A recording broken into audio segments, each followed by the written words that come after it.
Hey, nah, he did a good job, and he's fucking athletic, strong dude, and he hits hard and fast. But it ain't that I ain't seen before. And I've trained with people I've trained with Mike Russell, his camp, and he's a big guy, but these guys can throw down. It's good shit. And my follow-up is, did you notice a difference at all, you personally, between like the 4-ounce gloves and the bigger gloves? How did the punches feel? Yeah, that's what I'm saying. I did. It just felt just like sparring gloves. I mean, obviously smaller, but way bigger and different than MMA gloves. I don't like MMA gloves either, though, because I can't land as good as punches. It doesn't feel as good as land punches. So I like the 8-ounce glove. Chris Belcher has the highlights. Jacob's been talking about fighting you in the octagon. Would you do that? And if so, how do you think it would go? Yeah, I think I kind of already said that. I think I would fight him. It's easy to take him down. He's talking about his back in wrestling credential the other day on the interview, and I'm like, what? How soon would you go about fighting in an octagon? Is that something you'd want to do soon, or just let it go on? I'm not cut. 2, 3, 4 months. I'm ready to rock. After MMA fights, I'm cut to shit. My legs hurt and I can't walk. And that feels good to be okay. Congratulations, for making it all the way and put on a great performance. You mentioned, your cuts.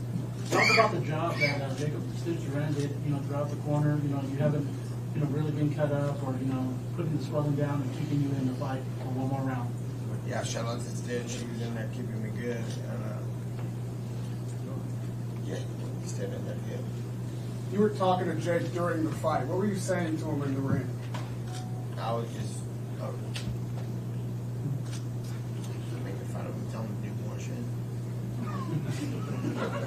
Mike, how did you just feel competing at this weight? It's the highest you've been in a fight. Did you feel like slower? I would have rather to stay smaller. If I went out to this way, I would like to have trained like I do when I'm smaller.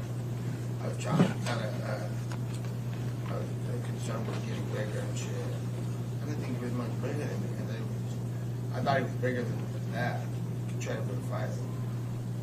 That's why I said I had big ass Mike Russell in the train with. I was like, he's gonna be Mike Russell size. Mike's like sitting on. He's huge. I was like, hey. But at least he's fast. Like, why am I training with your big ass? Over there, classes. Nate, how'd you feel in the fight? Did you feel like you were winning the rounds? I feel like I should have done. Richard got mad at me because I wasn't training how I should have been training. I should have been throwing punches, keeping him on the outside, and doing a lot of stuff. Like I said in an interview, I'm not trying to make excuses, but about a month back, I was trying to stay big. I hurt my arm a little bit, and it was wear and tearing on my right arm. If I was jabbing and doing a lot of stuff, so I wouldn't get inside and fight like the Mexican guy, smothering their punches and get in there and make every spots I should have brought. I did that kind of from camp, and that's how the fight went out. I think I should have kept on the outside circle and did better stuff. I know that's what Chucky don't want me to say, but he wanted me to keep going outside. I should have, but it's all good. There's no way I'm not going to show up for a fight because of something like that too. You got to go regardless, like no matter what. So I plan on doing my next one if it's going to be boxing. We're gonna work good. At the end of the fight, did you think you did enough to win? Did you think you won the fight? Like at the end, did you think you did enough to win? Like they were. No, I didn't think I won. I knew he was going to end up in knockdown and stuff. So I figured I won a good amount of rounds. I gotta watch the fight. So because I know what I think and I know what it's probably. And then last one for me. Do you think he ever really takes you up on the challenge to fight you in MMA? I know he spoke. Yeah, we're gonna see what happens with him and see if he really wants to do that. And if not, I'll be back in this hunt. I'm down to either way. He said it would be $10 million to fight him in MMA. What would it take for you financially to fight him in MMA? Yeah, we're gonna talk about it and fucking make sure everybody's happy for sure. Andrew, more than that. just to elaborate on that. He's gonna hand me a little bit of money, like let's pay it. It's not gonna be $10 million. Like that. Your teammate Chris Avila had a big win. Can you talk a little bit about Chris Avila's performance? Oh yeah, I should have been talking about. And Alan Sanchez did a great job. He had a good fight. What did you guys think about Alan's fight? That was a war, Mexican war. Yeah, it was a good fight, and yeah, it was really good. And then Jose did his thing, and Ramos, and everybody. And Kilo had a hell of a fight. He had a hard opponent too. my guys from my gym, dude, that I train with every day, they came in here and they all showed out. And I was over there at the gym a little bit earlier this morning and walking around doing out there. I was watching the fights on the phone, and every time when I'm all juiced up and ready to, and I'm like, oh yeah, I still got to fight. Shit. Hold on 1 second. Back left corner. That's you. Me. And shout out to the team. In the blue tie. Shout out to the team. Nate, you said yesterday, that this guy can't really fight. Has your opinion changed on that in that regard? Yeah, well, I'm not trying to fucking talk shit. Fucking boxing, high level guys, MMA, and he's sparring hard and working with good people, and then he starts talking shit to me throughout the camp. Like, I come to the territory, and it's all is fair. Love and war, I'm always about that. Say whatever you want, that's fine. Once and then it hurts these people's feelings when I say this ain't a real fight. It's a real fight. Remember Logan Paul in New Orleans? You know what I'm saying? No problem. This is not a real fight to be talking to me like that. This is a boxing competition. So that's what I meant by you can't really fight. So it's not overly disrespectful. Is there a pro boxer? Really fight. Don't be talking shit.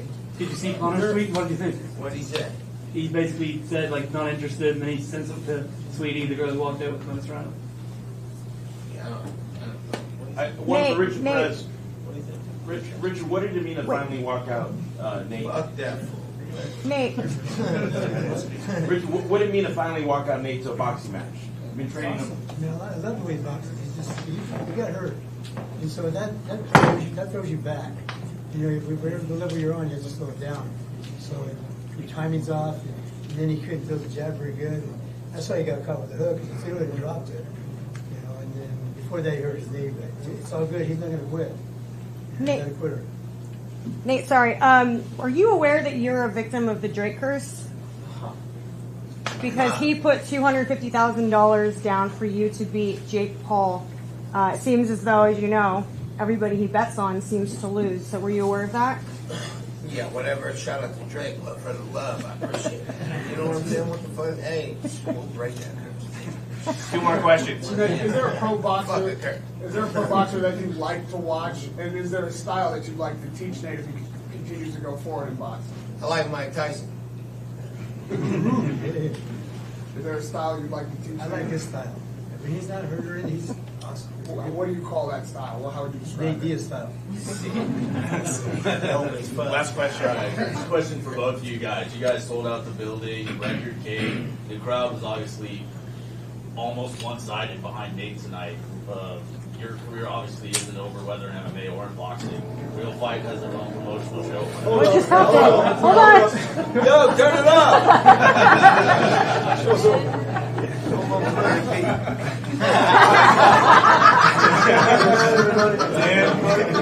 Hey, who had that button? Get it in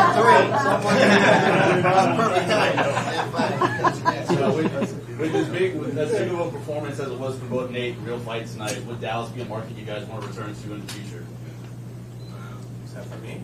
For both of you guys. I'll start, absolutely. I mean, we got so much love here all week. I mean, from the beginning, as I said before, we've been to other boxing shows similar to this, MVP shows that were great opponents, but nothing like this.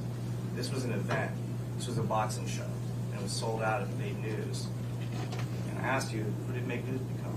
I mean, great co-promotion, but it's because of what Real Fight's doing. It's because what Nate's doing is the power, and that's why the crowd was the way it was, and that's why the build-up was the way it was.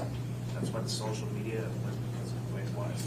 So, I'll let Nate answer too, but like he said, we're here to take over. I mean, this is what it looks like tonight. So we're here.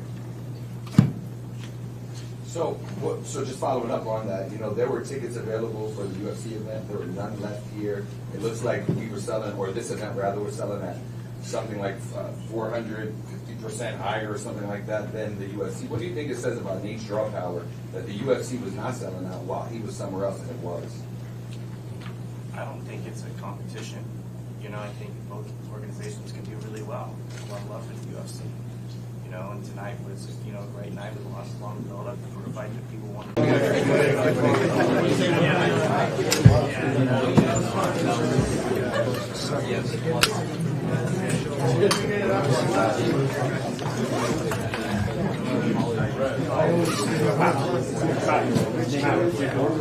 I guess.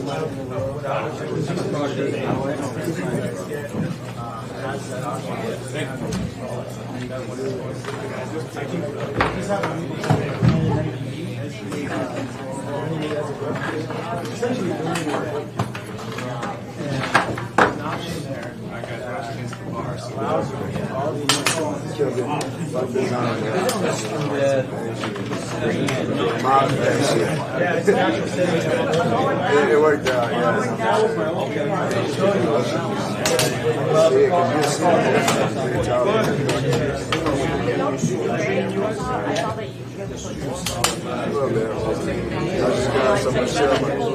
I got some shell. I got some good shots today.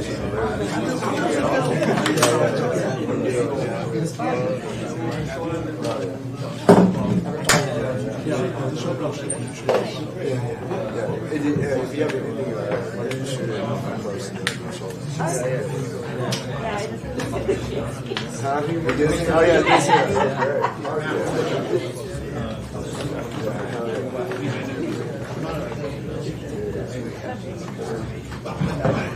I've been fighting big ass motherfucker out here with you. Big motherfucker, the hell is Did you try to choke him in the name? my Jesus got mad. Your whole night today. I don't care what boxing, you